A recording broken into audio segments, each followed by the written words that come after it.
Honestly, I mean, not for nothing, and I know it's an unpopular opinion because of Transformers, but I would have even gone with Michael Bay. Seriously? I mean, because I heard his Teenage Mutant Ninja Turtles movie didn't do all that well as his attempt to bring back Friday the 13th. You know, you are correct, and I would just say, but I loved Bad Boys. Okay. I thought Bad Boys 2 was good. I agree with you on that. Bad Boys 2 was good. Okay. And, I mean, I know it's not sci-fi, but at the same time, it had enough levity to it, and he's already familiar with working with Will Smith, right. So, you know, it would have worked, is what I'm saying. It could work. It could work. The potential was there.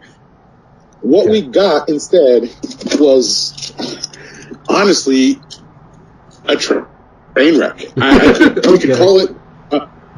We could call it what you want to call it, but at the end of the day, it was a train wreck, and you know, it really boils down to the fact of the writing. The writing was sloppy. The direction was too personal. It was much more David Ayer than it was DCEU. Okay. And there was no continuity. There wasn't. I mean, if you watch all of the other DCEU movies, they're dark, they're gritty, some people don't like them, some people love them. Then you pop in Suicide Squad, where does that fit?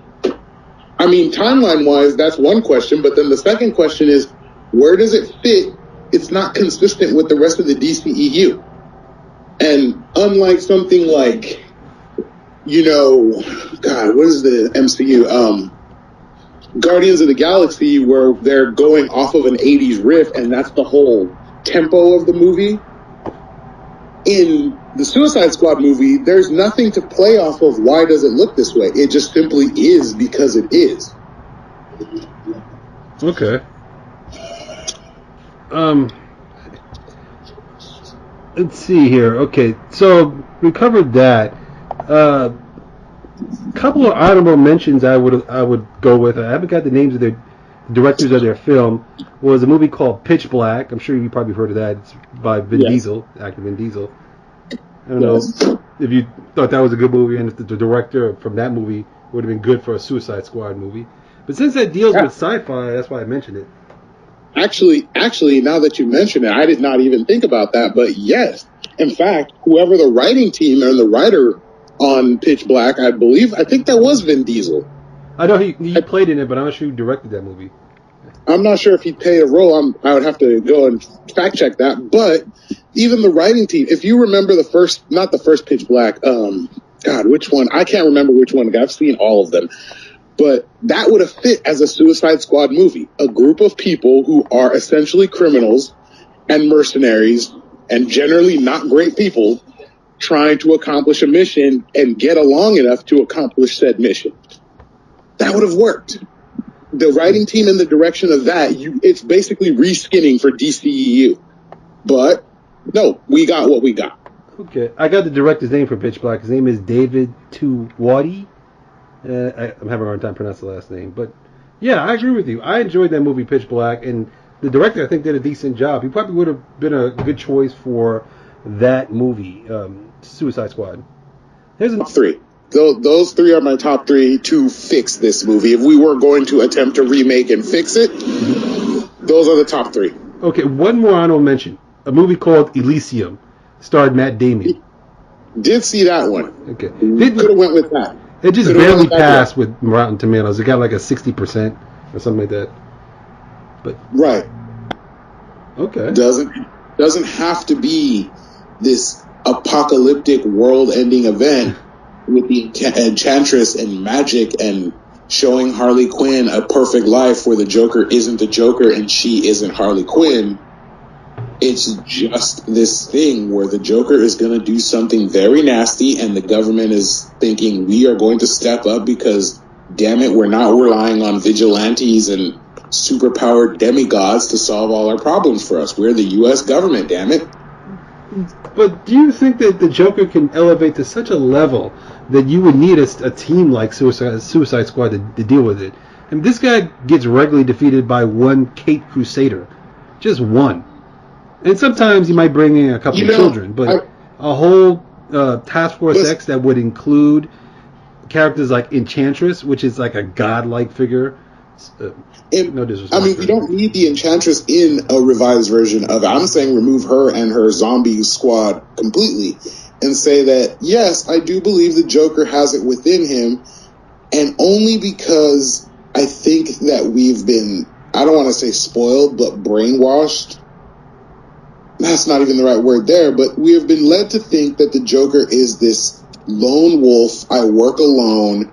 I don't have teammates, especially with the Batman movies that everybody loved with Heath Ledger, where he shot his teammates, or the unnecessary teammates, and burned all that money. We get it. We've been led to think that he is just this lone wolf and he's incapable of working and amassing a team or a battalion or an army, which, if you're going to give us the David Ayerism of, if I was going to have Cholo-fied Joker and David Ayer, I would elevate him to the status where he is running all of the gangs.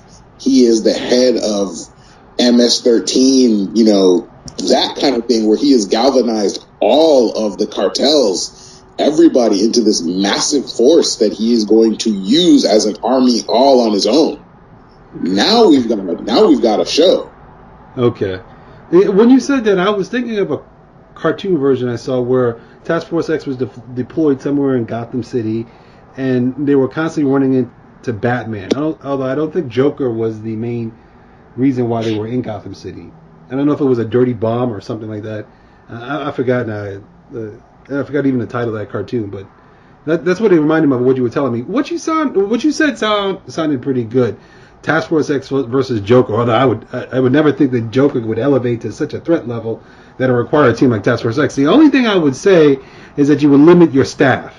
If you have too many characters, that might be just too much for your staff, for the audience to try and grasp. And I mean, we could have like I said, you don't need those excess characters, especially on the Suicide Squad. Right. But if you galvanize the Joker into a real leader, that could work. Where he is, then yeah, and he has a dirty bomb or yada yada yada.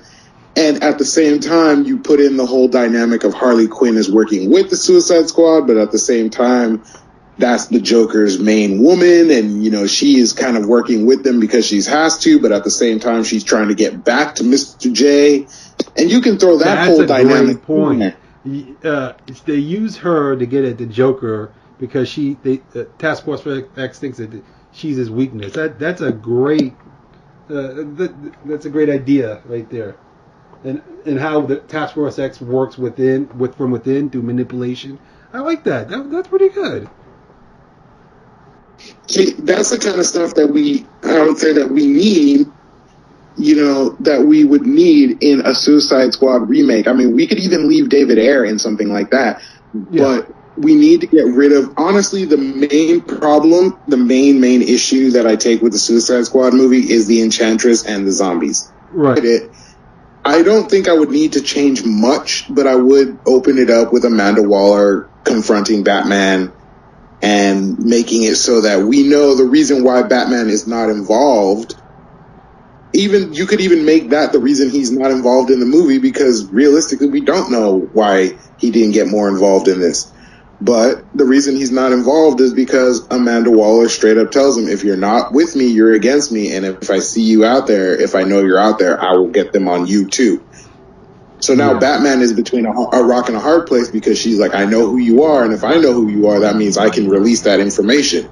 So Batman has to play a little bit of politics here and say, I got to stand down, or else, she's going to bring me and everybody associated with me up on charges. And Alfred can't go to jail. Alfred can't do time. He's like 75 years old. Yeah. So, there's ways to fix it. It just, I don't know. Yeah. When I was watching this movie, like I said, it started off pretty well, and then I got bored with it. As I saw the ending, I said to myself, if this was a movie about the Ghostbusters, it might have worked. I like what you had said about the angle when you said let it be Task Force X versus the Joker, and they used the Harley Quinn angle to get at the Joker. I love that.